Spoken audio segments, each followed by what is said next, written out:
தருமபுரி வேட்பாளர் சௌமியா அன்புமணி அவர்கள் வெற்றி பெறுவதற்கு மேட்டூர் பாமக சட்டமன்ற உறுப்பினர் திரு சதாசிவம் அவர்கள் கோவில்களில் வழிபாடு செய்து பொது மக்களிடமும் கூட்டணி கட்சியினரிடமும் என் சகோதரிக்கு வாக்களியுங்கள் என தேர்தல் பரப்புரையில் ஈடுபட்டார்.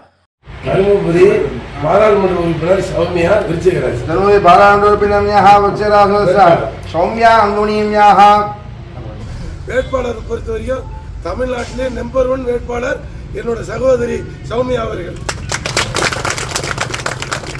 நீங்க நினைப்பீங்க அன்புமணியோட மனைவியா இருக்கிறாங்களே, ஐயாவோட மருமகளா இருக்கிறாங்களே, எப்படி போய் கிட்ட முன்ன குழந்தை மாதிரி நீங்க இப்ப எல்லாரும் போய் கையை பிடிச்சு கொடுக்கலாம்.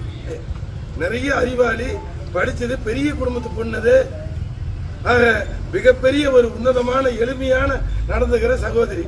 நீங்க போய் ஒரு ஆளை கூட்டிட்டு போய் ராஜாயர் கூட்டிட்டு போய் தான் பார்க்கணுங்கிறது இல்லை. பார்த்த உடனே அம்மா வணக்கம்மா நல்லா இருக்கிறீங்களான்னு நீங்க போய் கிட்ட போகலாம்.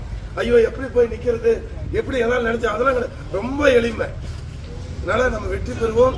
அதனால எல்லாரும் சேர்ந்து நம்ம உழைப்போம், மாம்பழத்துக்கு ஓட்டு கேட்போம்.